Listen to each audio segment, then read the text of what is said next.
What's going on, everybody? This is Brian Mazik, aka Unique Mazik, the hardest working man in sports and gaming, and I got a what if scenario for you. So I think by now everybody knows how dominant Giannis Antetokounmpo is. I mean, the 24-year-old, he doesn't even turn 25 until December 6th.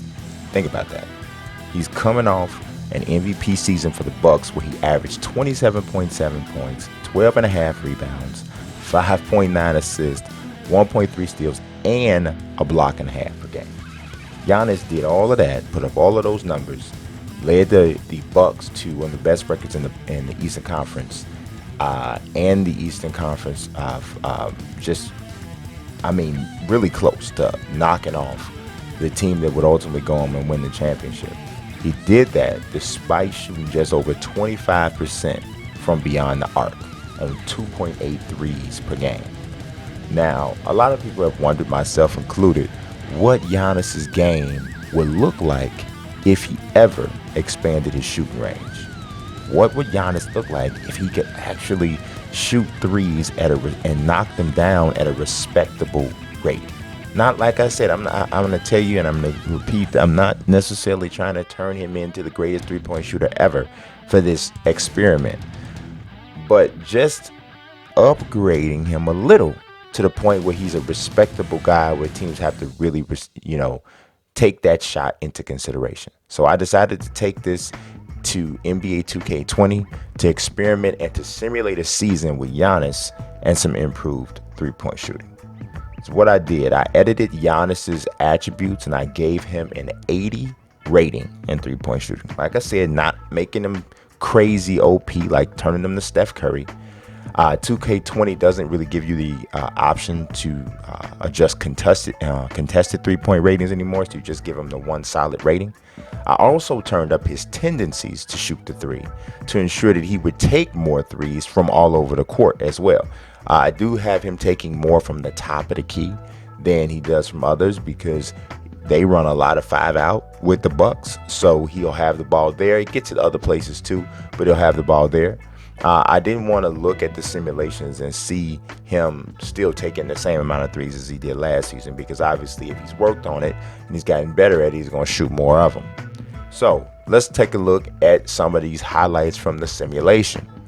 As the season played out, the Bucks were really, really streaky. Like, they went on these huge win streaks, but then they also had a couple stretches where they dropped 4 or 5 in a 6-game stretch. But still, even with that, they ended the season with a 60-22 record, which was good enough for the number 2 seed in the East behind the 76ers. So, of course, the whole experiment, the whole video is about Giannis' shooting. So how was his shooting? Well, it was definitely improved. It jumped 8% from where it was last season in real life to where it was in the simulation season. You had to respect him from deep, at least be a little bit dangerous.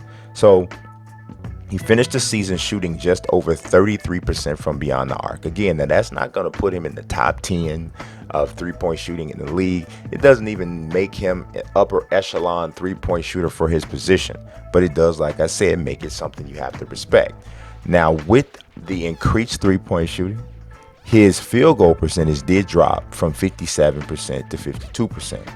But if you look at the overall scheme, it still makes him a better player. He played in all 82 games in the simulation, and he raised his scoring average to 29.7 points per game. So he was scoring more than he did last season by a whole 2 points. So a whole extra bucket. And his rebounds even went up to 13.9, so that's almost an entire rebound and a half. The steals went up to 2 steals per game, and his blocks went up to 1.8. He shot just under 6 threes a game, so it was like 5.8 threes per game, which I think is a pretty good number for a guy who has the ball on the perimeter as much as him. Now, obviously, he has a fantastic post game too, a variety of spins, and he's so strong, arms are so long, so it only augments his overall offensive game. So with these numbers, it's easy to see that Giannis repeated as league MVP. But let's go into the postseason, right? Unfortunately for the Bucks, it still wasn't enough for them. Even with Giannis being able to knock down threes, it wasn't enough to push their team into the finals and obviously not to win a championship. They fell to the 76ers in 7 games in the Eastern Conference Finals.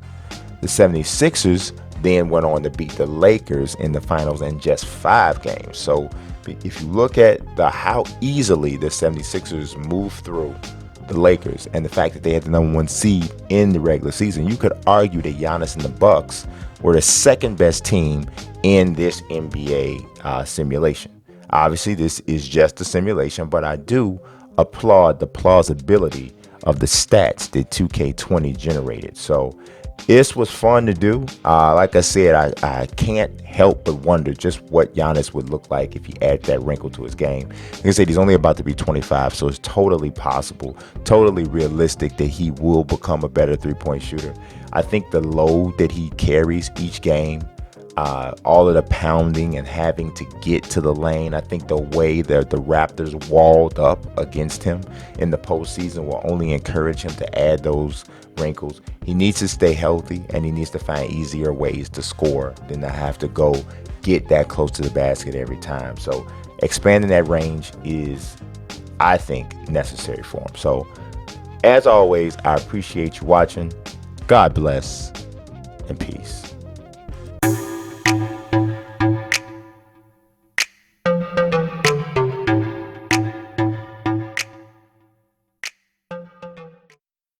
I'll be weak, I'm rather unique.